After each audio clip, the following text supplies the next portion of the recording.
Hello. Today we get to continue reading Matthew, and actually we'll finish Matthew today, starting with chapter 27. Early in the morning, all the chief priests and the elders of the people came to the decision to put Jesus to death. They bound him, led him away, and handed him over to Pilate, the governor. When Judas, who had betrayed him, saw that Jesus was condemned, he was seized with remorse and returned the 30 silver coins to the chief priests and the elders. "I have sinned," he said, "for I have betrayed innocent blood." "What is that to us?" they replied. "That's your responsibility." So Judas threw the money into the temple and left. Then he went away and hanged himself. The chief priest picked up the coins and said, "It is against the law to put this into the treasury, since it is blood money." So they decided to use the money to buy the potter's field as a burial place for foreigners. That is why it has been called the field of blood to this day. Then what was spoken by Jeremiah the prophet was fulfilled. They took the 30 silver coins, the price set on him by the people of Israel, and they used them to buy the potter's field, as the Lord commanded me. Meanwhile, Jesus stood before the governor, and the governor asked him, "Are you the king of the Jews?" "Yes, it is as you say," Jesus replied. When he was accused by the chief priests and the elders, he gave no answer. Then Pilate asked him, "Don't you hear the testimony they're bringing against you?" But Jesus made no reply, not even to a single charge, to the great amazement of the governor. Now it was the governor's custom at the feast to release a prisoner chosen by the crowd. At that time, they had a notorious prisoner called Barabbas. So when the crowd had gathered, Pilate asked them, "Which one do you want me to release to you, Barabbas or Jesus, who is called the Christ?" For he knew it was out of envy that they had handed Jesus over to him. While Pilate was sitting on the judge's seat, his wife sent him this message: "Don't have anything to do with that innocent man, for I have suffered a great deal today in a dream because of him." But the chief priests and the elders persuaded the crowd to ask for Barabbas and to have Jesus executed. "Which of the two do you want me to release to you?" asked the governor. "Barabbas," they answered. "What shall I do then with Jesus, who is called Christ?" Pilate asked. They all answered, "Crucify him." "Why? What crime has he committed?" asked Pilate. But they shouted all the louder, "Crucify him!" When Pilate saw that he was getting nowhere, but that instead an uproar was starting, he took water and washed his hands in front of the crowd. "I am innocent of this man's blood," he said. "It is your responsibility." All the people answered, "Let his blood be on us and on our children." Then he released Barabbas to them, but he had Jesus flogged and handed him over to be crucified. Then the governor's soldiers took Jesus into the praetorium and gathered the whole company of soldiers around him. They stripped him and put a scarlet robe on him, and then twisted together a crown of thorns and set it on his head. They put a staff in his right hand and knelt in front of him and mocked him. "Hail, King of the Jews," they said. They spit on him and took the staff and struck him on the head again and again. After they had mocked him, they took off the robe and put his own clothes on him. Then they led him away to crucify him. As they were going out, they met a man from Cyrene named Simon, and they forced him to carry the cross. They came to a place called Golgotha, which means the place of the skull.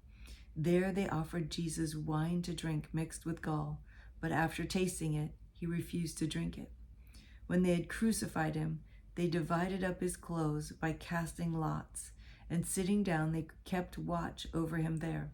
Above his head, they placed the written charge against him: "This is Jesus, the King of the Jews." 2 robbers were crucified with him, one on his right and one on his left. Those who passed by hurled insults at him, shaking their heads and saying, "You who are going to destroy this temple and build it in 3 days, save yourself. Come down from the cross if you are the Son of God." In the same way, the chief priests, the teachers of the law, and the elders mocked him. He saved others, they said, but he can't save himself. He's the King of Israel. Let him come down now from the cross, and we will believe in him. He trusts in God. Let God rescue him now if he wants him. For he said, I am the Son of God. In the same way, the robbers who were crucified with him also heaped insults on him. From the 6th hour until the 9th hour, darkness came over all the land. About the 9th hour, Jesus cried out in a loud voice, Eloi, Eloi, lama sabachthani, which means, my God, why have you forsaken me? When some of those standing there heard this, they said, he's calling Elijah. Immediately one of them ran and got a sponge. He filled it with wine vinegar, put it on a stick, and offered it to Jesus to drink. The rest said, now leave him alone. Let's see if Elijah comes to save him. When Jesus had cried out again in a loud voice, he gave up his spirit. At that moment, the curtain of the temple was torn in two from top to bottom. The earth shook and the rocks split. The tombs broke open and the bodies of many holy people who had died were raised to life. They came out of the tombs, and after Jesus' resurrection, they went into the holy city and appeared to many people. Wow. When the centurion and all those with him who were guarding Jesus saw the earthquake and all that had happened, they were terrified and exclaimed, surely he was the Son of God. Many women were there watching from a distance. They had followed Jesus from Galilee to care for his needs. Among them were Mary Magdalene, Mary the mother of James and Joseph, and the mother of Zebedee's sons. As evening approached, there came a rich man from Arimathea named Joseph, who had himself become a disciple of Jesus. Going to Pilate, he asked for Jesus' body, and Pilate ordered that it be given to him.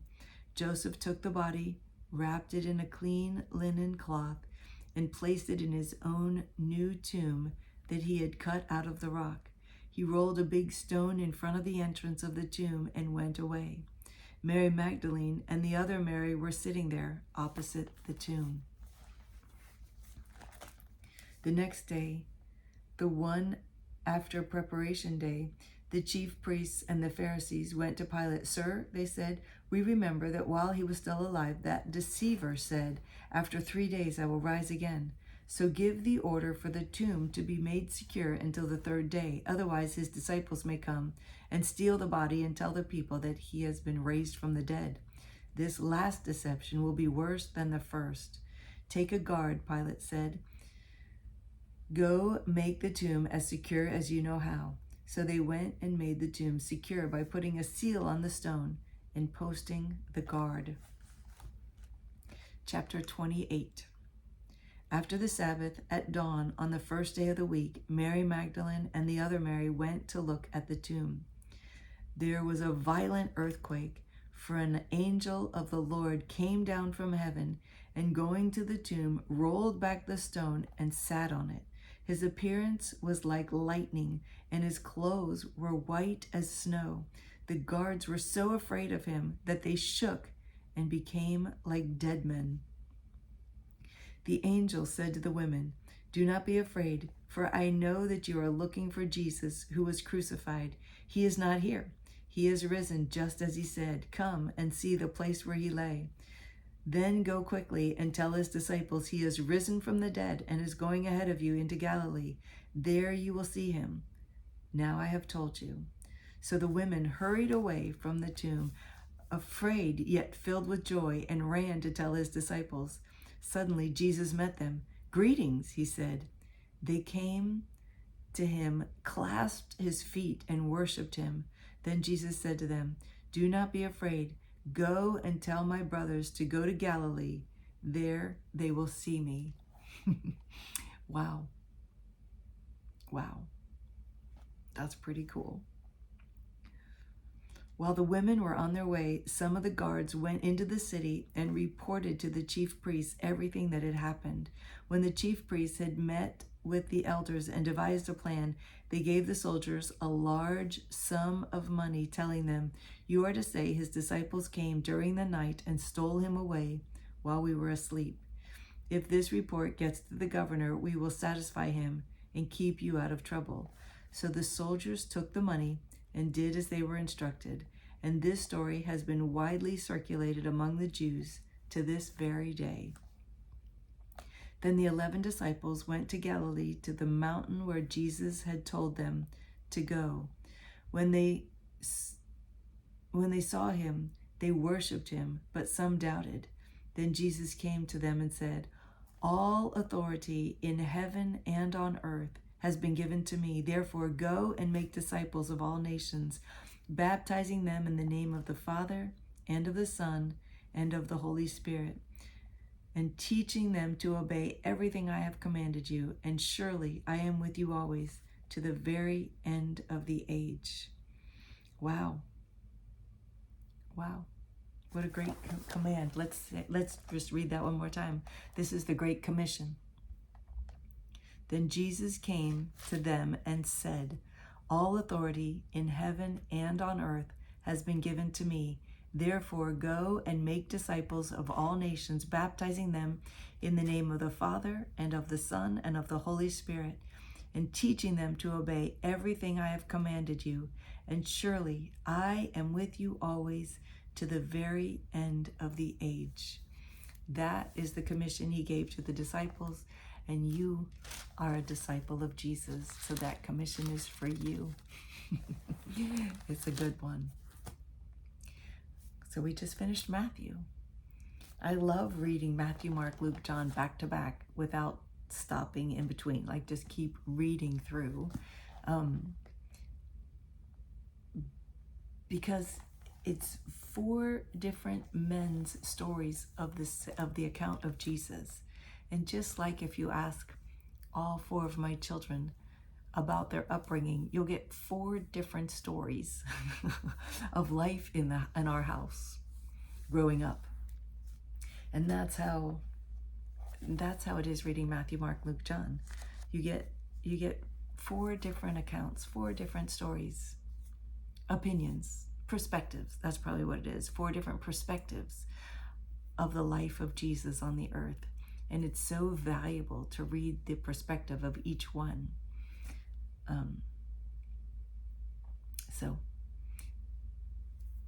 Because we'll have the perspective of, we think, history tells us we think Matthew, the book of Matthew was written by the Matthew, the tax collector. So it was very financial heavy. And Mark was written by, I don't know, Mark. Luke was a doctor, so it's very medical, and you get a lot of the healings. A lot of the healings are mentioned in Luke. And John, the lover of Jesus, the disciple and lover of Jesus, you get the love of Jesus. So much, his stories are told through the perspective of love. So they're just all good, and different perspectives of the same accounts are really interesting to read. So tomorrow we'll start with Mark. I'll see you tomorrow. I love you.